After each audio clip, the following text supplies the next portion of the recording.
إن الحمد لله نحمده ونستعينه ونستغفره ونؤمن به ونتوكل عليه ونعوذ بالله من شرور أنفسنا ومن سيئات أعمالنا من يهده الله فلا مضل له ومن يضلل فلا هادي له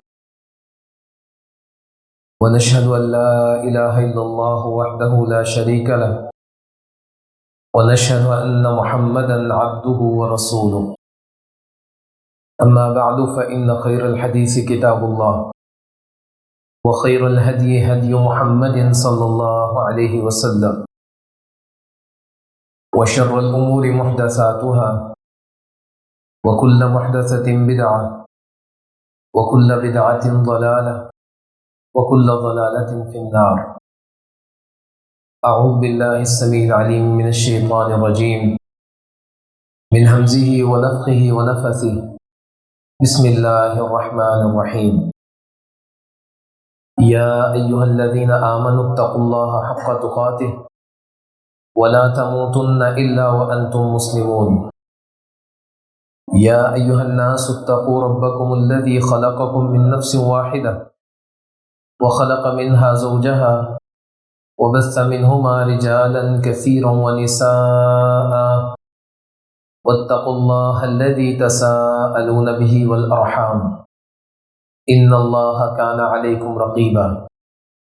يا أيها الذين آمنوا اتقوا الله وقولوا قولا سديدا يصلح لكم أعمالكم ويغفر لكم ذنوبكم ومن يطع الله ورسوله فقد فاز فوزا عظيما. قال الله تبارك وتعالى: شهر رمضان الذي أنزل فيه القرآن هدى للناس وبينات من الهدى والفرقان فمن شهد منكم الشهر فليصم ومن كان مريضا أو على سفر فعدة من أيام أخر يريد الله بكم اليسر ولا يريد بكم العسر ولتكملوا العدة ولتكبروا الله على ما هداكم ولعلكم تشكرون. وإذا سألك عبادي عني فإني قريب أجيب دعوة الداعي إذا دعان فليستجيبوا لي وليؤمنوا بي لعلهم يرشدون. وقال النبي صلى الله عليه وسلم: الصوم لي وأنا أجزئ به. اللهم صل على محمد وعلى آل محمد كما صليت على إبراهيم وعلى آل إبراهيم إنك حميد مجيد. اللهم بارك على محمد وعلى آل محمد كما باركت على إبراهيم وعلى آل إبراهيم إنك حميد مجيد. رب اشرح لي صدري ويسر لي أمري واحلل عقدة من لساني يفقه قولي.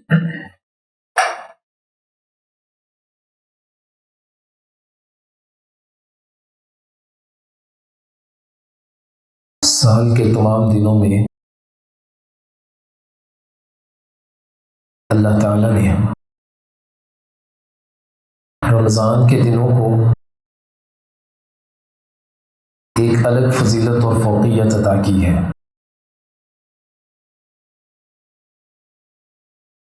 اور صرف یہ فضیلت رمضان کو حاصل نہیں ہے بلکہ ہر وہ شخص جو رمضان کے مقصد کو سمجھے، اس کی قدر کرے، اس کے احساس کو اپنے دل میں پیدا کرے، اللہ کے ہاں اس بندے کا بھی بڑا مرتبہ ہے اور اس کو بھی اللہ کے ہاں بڑی اہمیت حاصل ہے.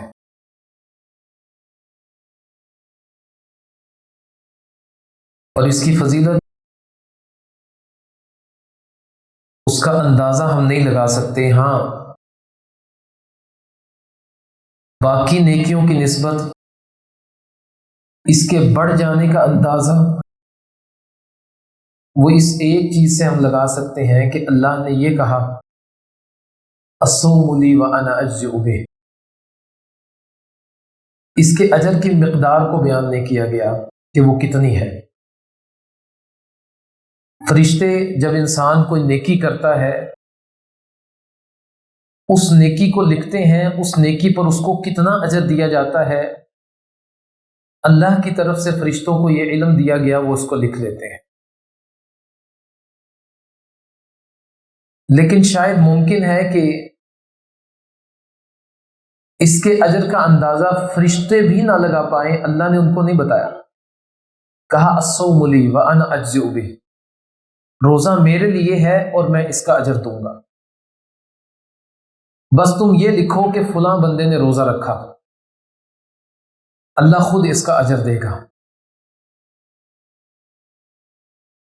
صرف روزہ رکھ لینے سے یا رات کو تراویح کی نماز پڑھ لینے سے رمضان کا مقصد پورا نہیں ہوتا۔ جیسے ہم نے سابقہ خطبے میں یہ بات کی تھی کہ رمضان ہماری تربیت کے لیے آتا ہے، ہمیں پاک کرنے کے لیے آتا ہے، ہمارے تزکیے کے لیے آتا ہے۔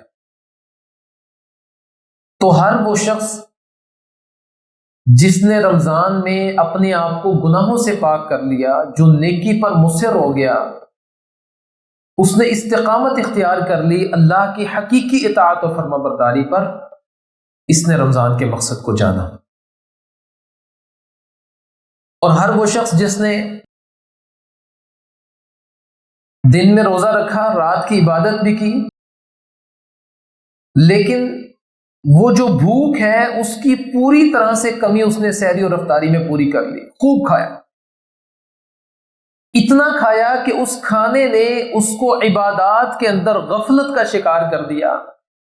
وہ نمازوں کے لیے کھڑا ہوتا ہے تو مغرب میں کھڑا نہیں ہوا جاتا اس سے،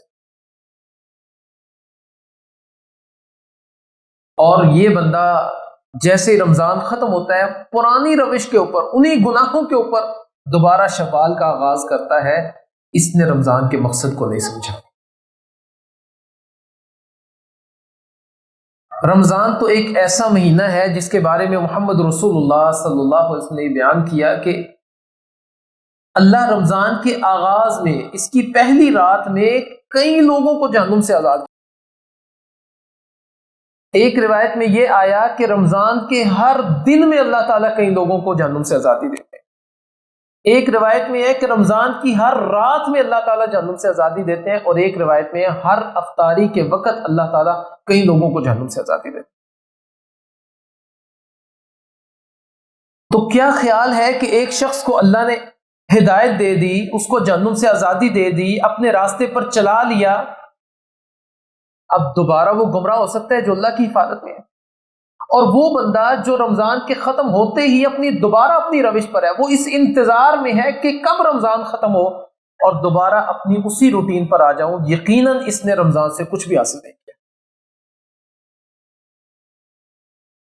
قرآن کریم میں اللہ تعالیٰ نے رمضان کے مہینے کا ذکر کیا، اس میں کرنے کے کام کیا ہیں ان کا ذکر کیا گیا، پھر اللہ انعام کیا دیتا ہے اس کا ذکر کیا گیا، پھر رمضان کا مقصد کیا ہے، اللہ چاہتے کیا ہے تم لوگوں سے، اس چیز کا ذکر کیا گیا۔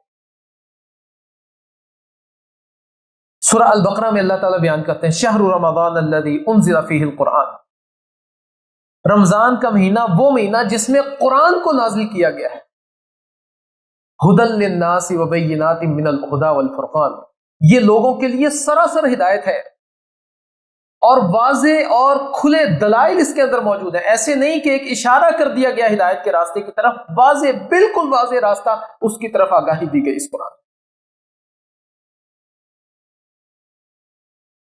ان دونوں چیزوں کو ایک ساتھ ذکر کرنے کا مقصد روزہ رکھ کر قرآن پر غور و فکر کرنا، قرآن سے اپنی زندگیوں کو سنوارنا، اس کے ساتھ اپنا تعلق جوڑ لینا۔ اسی لیے محمد رسول اللہ صلی اللہ علیہ وسلم نے کہا کہ روزہ اور قرآن یہ دونوں قیامت کے دن اپنے روزہ اپنے رکھنے والے کے لیے اور قرآن اپنے پڑھنے والے کے لیے سفارش کریں۔ ایک ہی حدیث میں کہا کہ روزہ اور قرآن یہ دونوں اللہ کے ہاں سفارش کریں، کیونکہ ان دونوں کا بڑا گہرا تعلق ہے۔ اللہ نے اس قرآن کو نازل بھی رمضان میں کیا، پھر انسان کے زندگی کے فیصلوں کو رمضان کے ساتھ جوڑ دیا گیا. انا انزلناہ فی لیلۃ مبارکہ انا کنا منذرین فیہا یفرق کل امر حکیم. اس میں سارے کے سارے معاملات ان کا فیصلہ کیا جاتا ہے. اور اس رمضان میں اگر کوئی شخص اپنی اصلاح کرنا چاہتا ہے تو وہ قرآن کریم کی ان آیات پر، سورہ البقرہ شہر رمضان الذی، یہاں سے لے کر اگلے رکوع کے آخر تک ان آیات کو پڑھے، بار بار پڑھے، غور و فکر کرے. ایسا نہیں ہے کہ یہ کوئی دنیاوی کتاب کی طرح نہیں ہے، آپ ایک بار پڑھیں گے، دو بار پڑھیں گے، اکتا جائیں گے. قرآن کو جتنی بار پڑھیں گے آپ، مزید لذت میں اضافہ ہوگا، مزید آپ اس کی گہرائی میں اترتے چلے جائیں گے، مفہوم، مطالب مزید آپ کو سمجھ آنے شروع ہو جائیں گے. تو سب سے پہلی چیز وہ اس حوالے کے، رمضان کے حوالے سے، وہ قرآن کے ساتھ تعلق مضبوط کرنا اور جوڑنا ہے. قرآن کے ساتھ تعلق مضبوط کرنا صرف یہ نہیں ہے کہ آپ اس کی تلاوت کریں، یقیناً یہ اجر کا باعث ہے. ہر حرف پر نیکیاں ہیں. رمضان میں ممکن ہے یہ نیکیاں بڑھ جائیں، کسی حد تک بڑھ جائیں. جس قدر آپ کا خلوص ہے اللہ اسی قدر ان نیکیوں کو بڑھا دیں گے. لیکن جو ذکر اللہ نے یہاں رمضان کے ساتھ قرآن کا کیا، وہ تلاوت قرآن کا نہیں کیا. انزل فیہ القرآن، اس میں قرآن کو نازل کیا گیا. ہدی للناس وبینات من الہدی والفرقان، اس میں ہدایت ہے، واضح احکام ہے. اور یہ ہم جانتے ہیں کہ صرف تلاوت کرنے والا ان واضح احکامات کو نہیں سمجھتا.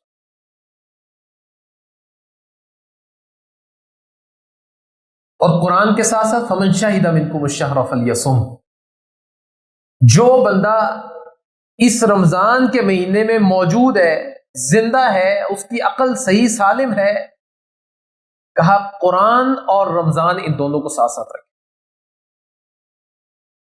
روزہ رکھیں، قرآن پر غور و فکر کریں، اس کے مفہوم کو سمجھے، وہ جو احکامات اللہ تعالیٰ نے نازل کیے ان احکامات کو سمجھے. صرف اتنا ہی بندہ کر لینا کہ وہ پہلے روزے سے آخری روزے تک ایک اپنا مقصد اور ایک ٹارگٹ یہ بنا لے کہ قرآن میں اللہ نے مجھے کہاں کہاں مخاطب کیا اور کتنے احکامات دیے، سارا قرآن نہ پڑھے. جہاں جہاں اللہ نے کہا یا ایھا الذین آمنوا، اے ایمان والو، اللہ نے مجھے ایمان والا بنایا، یہ اللہ کا احسان ہے، اللہ مجھے بلاتا ہے. صرف اتنے احکامات، جہاں جہاں کہا گیا یا ایھا الذین آمنوا، ان احکامات کو پڑھو. جن کاموں سے اللہ نے روک دیا ان سے رک جاؤ، جن کاموں کے کرنے کا حکم دیا ان کو کرنے کا آغاز کر دو. صرف اتنا مقصد اگر آپ لے کر چلیں رمضان کا کہ اللہ نے قرآن میں جتنی بار مجھے مخاطب کیا اتنے سارے کے سارے احکامات میں ڈھونڈ کر پڑھوں گا کہ اللہ نے کیا کیا حکم دیا.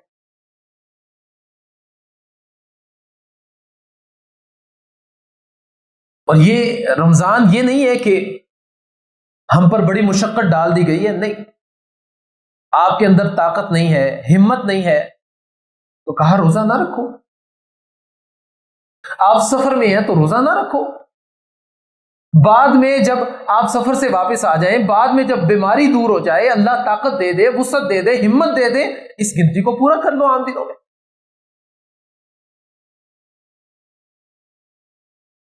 اور پھر مقصد کہا وَلِتُكَبِّرُوا اللَّهَ عَلَى مَا هَدَاكُمْ، جس رب نے تمہیں رمضان دیا، جس رب نے تمہیں قرآن پڑھنے کی توفیق دی، اس کو سمجھنے کی توفیق دی، جس رب نے تمہارے لیے آسانیاں پیدا کر دی، کہا وَلِتُكَبِّرُوا اللَّهَ عَلَى مَا هَدَاكُمْ، اس رب کی بڑائی بیان کرو، اس کی کبریائی کو بیان کرو.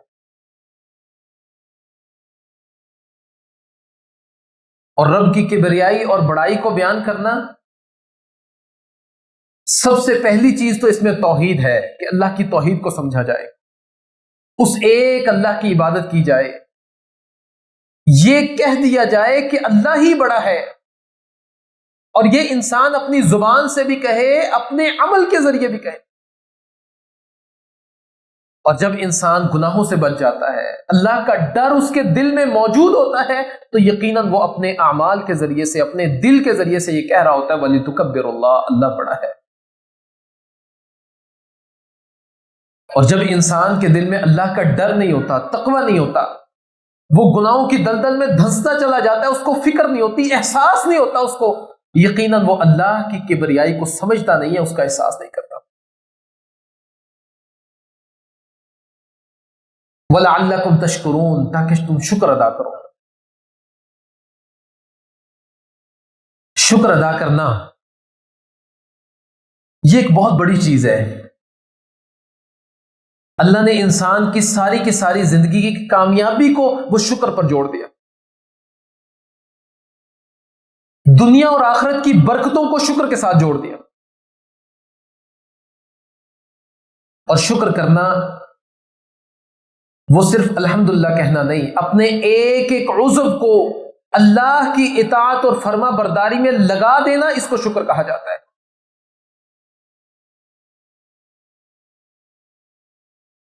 اور اگر ہم صرف اور صرف رمضان کو یہ سمجھیں کہ یہ رمضان آیا ہے، ہم نے روزہ رکھنا ہے، رات کو جس دن ٹائم ملا تراویح پڑھ لیں گے، جتنا ملا پڑھ لیں گے، بس یہ دو ہی کام ہیں، اس کے علاوہ کوئی کام نہیں، بس رمضان کو ایسے مکمل کر دینا ہے، تو آپ کے اس رمضان کی ان روزوں کی اللہ کو ضرورت نہیں ہے۔ آپ نے اس مقصد کو نہیں سمجھا۔ رمضان کا ایک ایک لمحہ آپ کو اللہ کی اطاعت اور فرما برداری کی طرف بلاتا ہے، ایک ایک لمحہ، ایک ایک عمل رمضان کا وہ یہ سمجھاتا ہے کہ جہاں رب کہہ دے رک جاؤ رک جاؤ، جہاں کہے کہ چلو وہاں پر چلنا ہے، جہاں رب کہے کہ کھڑے ہو جاؤ کھڑے ہو جانا ہے، جہاں کہے بیٹھ جاؤ وہاں بیٹھ جانا ہے۔ آپ ذرا غور و فکر کریں، کہا فجر سے پہلے کھانا ہے، تسحروا فإن فی السحور برکہ، سحری کرو، سحری میں برکت ہے۔ سارا سال تو فجر سے پہلے کوئی نہیں کھاتا، نہ بھوک لگتی ہے، دل بھی نہیں چاہتا، لیکن ہم سب کیوں کھاتے ہیں؟ کیونکہ نبی مکرم صلی اللہ علیہ وسلم نے فرمایا تسحروا فإن فی السحور برکہ، سحری کرو۔ وہ جس کو بھوک نہیں ہوتی وہ بھی کہتا ہے کہ یہ تو حکم ہے، اس لیے وہ سحری کرتا ہے۔ پھر سارا دن ایک بوند پانی کی بھی وہ آپ کے حلق سے نیچے نہیں اترنی چاہیے، حتیٰ کہ وضو کے اندر احتیاط۔ عام حالات میں کہا گیا کہ ناک کے اوپر والے بانسے تک پانی کو چڑھاؤ، لیکن روزے کی حالت میں تم بے شک اوپر تک نہ چڑھاؤ۔ بھوک لگی ہے، سخت بھوک لگی ہے، افطاری قریب ہے، 10 منٹ رہ گئے ہیں، کھانے کی ساری چیزیں، سارے لوازمات سامنے پڑے ہیں، جو کھانا عام دنوں میں ہمیں ملتا ہے اس سے کہیں زیادہ بہتر سامنے پڑا ہے، لیکن رب نے کہا نہیں کھانا، ہم نہیں کھاتے۔ یہ جذبہ، یہ اطاعت اور فرما برداری کا یہ اصول اللہ تعالی ہمیں سمجھانا چاہتے ہیں۔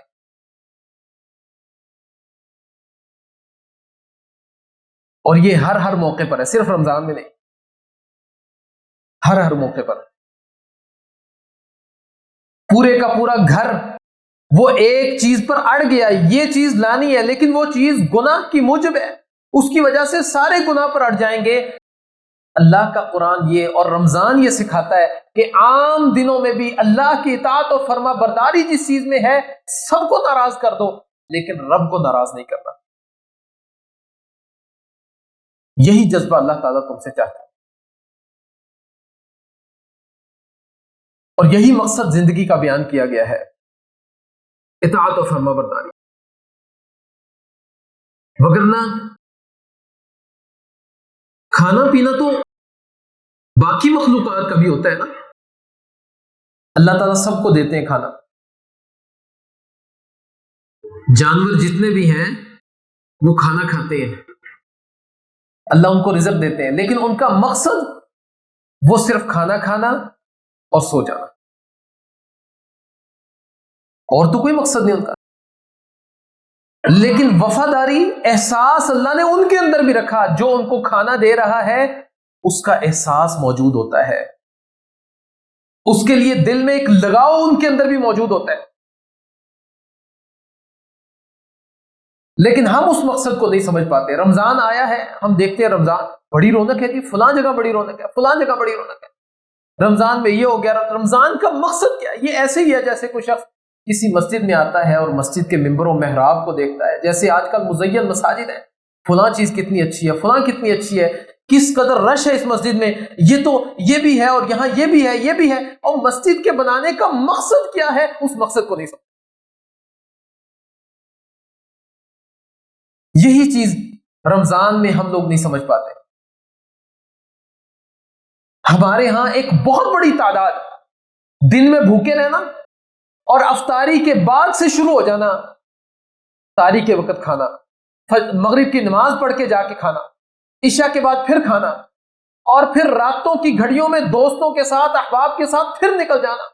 بازار میں رونقیں لگی ہیں، کھانے والے جو ہوٹل ہیں وہاں پر جگہ نہیں ہوتی بیٹھنے کے لیے، بس یہی مقصد ہم نے بنا لیا۔ لیکن اللہ تو ایک اصول دینا چاہتا تھا کھانے پینے کے حوالے سے، اور انسان کو اپنی اطاعت اور فرما برداری کے حوالے سے ایک ضابطہ اللہ تعالیٰ دینا۔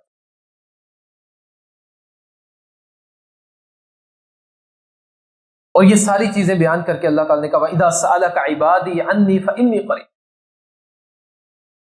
اور جب میرے بندے آپ سے پوچھے نا میرے بارے میں تو کہہ دینا میں قریب ہوں، میں دور نہیں ہوں۔ اور رمضان کی راتوں کے حوالے سے جیسے ہم نے ذکر کیا، اور جیسے خطبے کے آغاز میں بھی کہا کہ ایک حدیث میں محمد رسول اللہ صلی اللہ علیہ وسلم نے فرمایا اللہ رمضان کی ہر رات میں کئی لوگوں کو جہنم سے آزادی دے، ہر رات میں مغفرت ہے، بخشش ہے، ہم اس کو ترک کر کے چند ٹکوں کے لیے، چند نوالوں کے لیے ہم اللہ کی اطاعت و فرما برداری کو چھوڑ کر غافل رہتے ہیں، بالکل اسی طرح جیسے ہم 11 مہینے غافل رہتے ہیں۔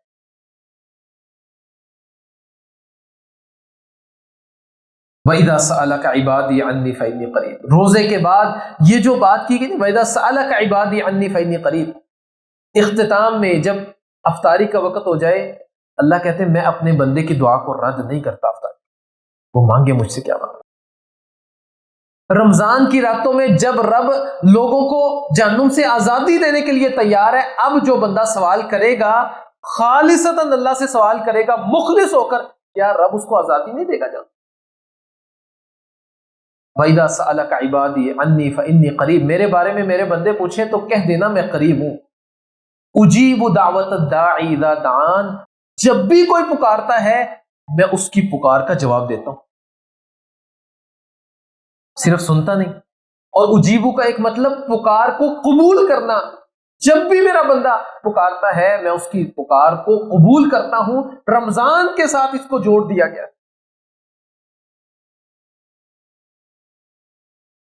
فَلْيَسْتَجِيبُوا لِي وَلْيُؤْمِنُوا بِي لَعَلَّهُمْ يَرْشُدُونَ، اب دو کام کہا پھر بندوں کو بھی چاہیے کہ وہ مجھے ہی پکاریں، پھر وَلْيُؤْمِنُوا بِي، مجھ پر ہی ایمان لائیں، لَعَلَّهُمْ يَرْشُدُونَ، تاکہ وہ کامیاب ہو جائے، ہدایت یافتہ ہو جائے۔ پھر اگلی آیات میں اللہ تعالیٰ نے دو بڑے مقصد بیان کیے جو رمضان کے ہیں، بہت بڑے مقصد۔ پہلی آیت کا آغاز ہوتا ہے احل لکم لیلۃ الصیام الرفث الی نسائکم ہن لباس لکم وانتم لباس لہن، رمضان کی راتوں میں اللہ نے تمہارے لیے تمہاری خواتین کو حلال کر دیا، وہ جو دن میں حرام تھی نا، کہا رات میں ہم نے اس کو حلال کر دیا تمہارے، ہن لباس لکم وانتم لباس لہن، وہ تمہارا لباس ہے تم ان کا لباس۔ علم اللہ انکم کنتم تختانون انفسکم فتاب علیکم وعفا عنکم، اس نے جان لیا تھا کہ تم نہیں رہ پاؤ گے، خیانت کرو گے، لہذا اس نے تم پر تخفیف کر دی۔ آغاز میں طریقہ کار یہ تھا کہ جب بندہ رات کو سو گیا، عشاء کے بعد اگر اس کی آنکھ لگ گئی، سو گیا، اب بے شک فجر سے پہلے اٹھ بھی جائے، نہ تو وہ اپنی بیوی کے قریب جا سکتا ہے اور نہ ہی وہ کچھ کھا پی سکتا ہے، بس سونے سے پہلے ہی کھانا پینا ہے جو کچھ۔ لیکن محمد رسول اللہ صلی اللہ علیہ وسلم کے ایک ساتھی نے اٹھنے کے بعد اپنی بیوی سے صحبت اختیار کی، اللہ نے یہ آیات نازل کر دی، اس نے جان لیا تم نے خیانت کی، اللہ نے معاف کر دیا، اور یہ مسلسل ایک تخفیف تمہارے لیے پیدا کر دی کہ احل لکم لیلۃ الصیام الرفث الی نسائکم، تم اپنی بیویوں کے پاس رات کو جا سکتے۔ ایک تو یہ آیت ہے اس کو پورا آخر تک اللہ نے بیان کیا، اس میں یہی حکم ہے آخر تک۔ ایک اس سے اگلی آیت ہے، اس میں کہا وَلَا تَأْكُلُوا أَمْوَالَكُمْ بَيْنَكُمْ بِالْبَاطِلِ وَتُدْلُوا بِهَا إِلَى الْحُكَامِ لِتَأْكُلُوا فَرِيقًا مِّنْ أَمْوَالِ النَّاسِ بِالْإِثْمِ وَأَنْتُمْ تَعْلَمُونَ۔ آپس میں ایک دوسرے کے مالوں کو باطل طریقے سے نہ کھاؤ اور حکام کی طرف رشوت لے کر نہ بڑھو تاکہ تم دوسروں کا مال کھا لو۔ جج کو رشوت دی، اپنے حق میں فیصلہ کر لیا تاکہ ایک جائیداد میرے حق میں آ جائے۔ وَأَنْتُمْ تَعْلَمُونَ، تم جانتے ہو کہ وہ مال کس کا ہے۔ یہ دو چیزیں روزے کے ساتھ کیوں جوڑ دی گئی؟ اس لیے کہ دو چیزیں ایسی ہیں جو انسان کو بگاڑنے میں ایک اہم کردار ادا کرتی ہیں۔ ایک اس کی خواہش ہے، جنسی خواہش ہے، اور دوسرا اس کا پیٹ ہے۔ کوئی بھی شخص وہ گمراہی کے دلدل میں گرتا ہے، ان دونوں چیزوں کا ایک بڑا کردار ہوتا ہے اس چیز میں۔ اللہ تعالیٰ نے کھانے پینے سے منع نہیں کیا، ضروریات کے لیے مال حاصل کرنے سے منع نہیں کیا، بیویوں کے قریب جانے سے منع نہیں کیا، لیکن ایک اصول دے دیا، ضابطہ دے دیا اللہ تعالیٰ نے۔ دن میں منع کر دیا تو یہ سمجھا دیا کہ جو کام تمہارے لیے حلال ہے، ممکن ہے اوقات ایسے بھی ہوں جن میں اس کا کرنا مناسب نہیں ہے، حلال نہیں ہے بلکہ حرام ہے، رک جاؤ اور باز آ جاؤ۔ اور وہ پیٹ جس کو تم رب کے لیے خالی رکھتے ہو، اس پیٹ کے لیے تم جو مال دوسروں کا باطل طریقے سے ہڑیا جاتے ہو، لے لیتے ہو، کہا اس سے باز آ جاؤ۔ قرآن کا ایک ربط ہے، پورا ایک تعلق ہے۔ ایسا نہیں ہے کہ قرآن نے ایک آیت کو بیان کیا، اگلی آیت میں کچھ اور بیان کر دیا کہیں سے، نہیں، ایک پورا ربط۔ اس کے بعد آپ آگے چلیں گے، آگے جا کر اللہ نے جہاد کی بات کی ہے، کیونکہ وہ بندہ جو رمضان کو اس طرح اس مقصد کے ساتھ گزارتا ہے، اپنی خواہشات پر کنٹرول کرتا ہے، کسی کا مال حرام طریقے سے نہیں کھاتا، اللہ کی اطاعت و فرما برداری کو مقدم رکھتا ہے، یہ بندہ اپنے جذبے میں اس قدر بڑھ جاتا ہے، اب یہ جہاد کے راستے پر نکلے گا اور اللہ کی اطاعت و فرما برداری میں میدان میں اپنی جان کو لے کر نکلے گا۔ اس لیے اس کے بعد جہاد کیا جاتا ہے۔ اور وہ بندہ جس کے پاس پورا رمضان آ گیا لیکن اس نے اپنی اصلاح نہیں کی، اس نے مقصد کو نہیں سمجھا، اس کو یہ یقین نہیں ہوا کہ میرا رب مجھ سے راضی ہے یا نہیں راضی، اس بندے کے لیے بد دعا بھی ہے۔ کہا یہ بندہ برباد ہو جائے، خسارہ اٹھانے والا ہو جائے، ضائع ہو جائے، وہ بندہ جس کی زندگی میں رمضان آ گیا، اس نے رب کو راضی کر۔ تو ابھی سے آپ یہ نیت کریں، یہ ارادہ کریں کہ یہ رمضان مجھے اللہ کی اطاعت اور فرما برداری پر کھڑا کرے گا انشاءاللہ۔ اور اللہ نے ان چیزوں کو بیان کر کے پتہ کیا کہا تلک حدود اللہ، یہ اللہ کی حدود ہیں۔ وہ جو رمضان روزے کے ساتھ اللہ تعالیٰ تمہاری جو تربیت کرنا چاہتا ہے، گناہوں سے بچانا چاہتا ہے، تلک حدود اللہ، یہ اللہ کی حدود ہے، ان کے قریب نہ جانا۔ کذالک یبین اللہ آیاتہ للناس لعلہم یتقون، اللہ اسی طرح اپنی آیات کو واضح کرتا ہے لوگوں کے لیے تاکہ وہ تقوی اختیار کر لیں اور بچ جائیں۔ یتقون کا ایک مطلب گناہوں کو چھوڑ دینا، بچ جانا، لفظی مطلب تو بچ جانا ہوتا ہے، اور مفہوماً گناہوں سے بچ جانا، اللہ کی نافرمانی سے بچ جانا، اور یہیں پر بس نہیں، گناہ اور نافرمانی سے بچ کر اللہ کی تیار کردہ جہنم سے بچ جانا، اللہ کی ناراضگی سے بچ جانا، اس کی مغفرت کی طرف چلتا۔ یہی مفہوم یہاں پر بیان کیا گیا ہے۔ تو آپ رمضان کے مقصد کو سمجھیں اور یہ ارادہ کریں، رمضان میں پہلا کام کیا ہوگا؟ قرآن کو سمجھنا ہے، صرف تلاوت پر اکتفا نہیں کرنا، قرآن کو سمجھنا ہے، خصوصاً احکامات قرآن کریم میں کیا کچھ دیے گئے ہیں۔ دوسرا مقصد رمضان کے ایک ایک لمحے پر غور کرنا ہے، اللہ ہم سے کیا چاہتا ہے۔ ہم اللہ کے لیے کھاتے پیتے نہیں ہیں، رک گئے ہیں، تو اللہ یہی چاہتا ہے کہ جہاں وہ روکے ہم رک جائیں، جہاں وہ کہے کہ چلو وہاں پر چلتے ہیں۔ ہمارے گھروں میں خوشی کے مواقع آئیں، سارے کے سارے رشتہ دار مصر ہوں کہ یہ سب کچھ کرنا ہے، لیکن اس میں اللہ کی نافرمانی ہے، اللہ نے روک دیا، رک جاؤ۔ یہی تربیت کرتا ہے رمضان ہمارے۔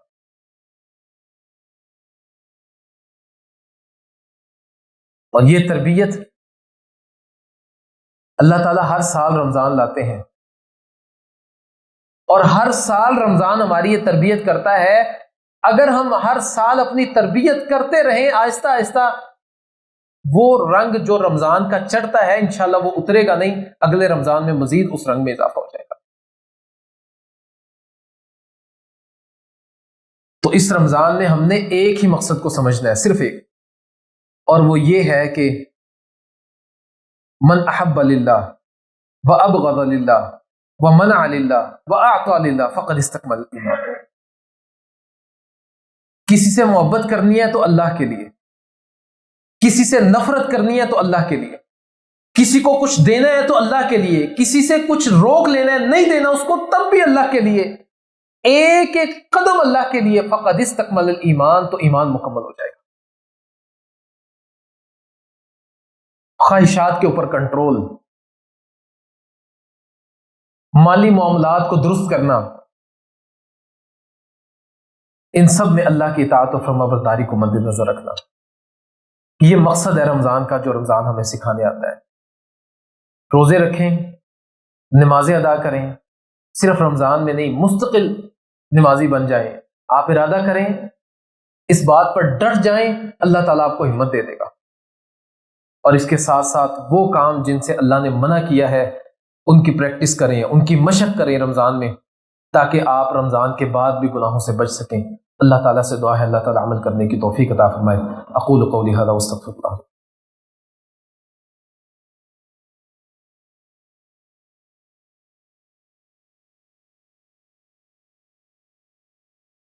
ان الحمد للہ نحمده ونستعینه ونستغفره ونؤمن به ونتوکل علیہ ونعوذ باللہ من شرور انفسنا ومن سیئات اعمالنا من يهده الله فلا مضل له ومن يضلل فلا هادي له اشهد ان لا اله الا الله وحده لا شريك له واشهد ان محمدا عبده ورسوله۔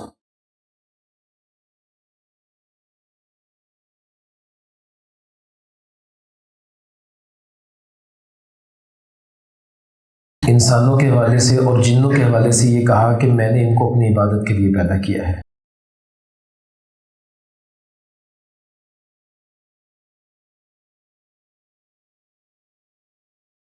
انسانوں سے اور جنوں سے زیادہ فرشتے اللہ کی عبادت کرتے ہیں، اور محمد رسول اللہ صلی اللہ علیہ وسلم نے ایک بار کہا کہ بلکہ اپنے صحابہ سے پوچھا کہ تمہیں کچھ سنائی دیتا ہے، آواز آتی ہے؟ کہا اللہ کے نبی ہم تو کچھ نہیں سن رہے۔ کہا میں سن رہا ہوں، آسمان کے چرچراہٹ سن رہا ہوں، جیسے کسی چارپائی کے اوپر زیادہ وزن ڈال دیا جائے نا تو اس کی چرچراہٹ ہوتی ہے۔ کہا اس طرح میں اس کی آسمان کی چرچراہٹ کو سن رہا ہوں، کیونکہ اس آسمان میں اتنی 4 انگلیوں کے برابر بھی کوئی جگہ اتنی نہیں ہے کہ جہاں پر کسی فرشتے نے سر نہیں رکھا ہوا اللہ تعالیٰ کے سامنے، وہ سجدہ ریز ہے، وہ اللہ کی نافرمانی نہیں کرتے۔ لا یعصون اللہ ما امرهم ویفعلون ما یؤمرون، کبھی بھی فرشتے نافرمانی نہیں کرتے، اور جو اللہ نے حکم دیا وہ وہی کام کرتے ہیں۔ لیکن اللہ نے ان کی عبادت کا ذکر نہیں کیا، یہ نہیں کہا کہ میں نے فرشتوں کو عبادت کے لیے پیدا کیا، انسانوں اور جنوں کے حوالے سے کہا۔ اصل میں انسان کو اللہ تعالیٰ نے عقل دی ہے، شعور دیا ہے، علم دیا ہے، خواہش بھی اس کے اندر رکھی ہے۔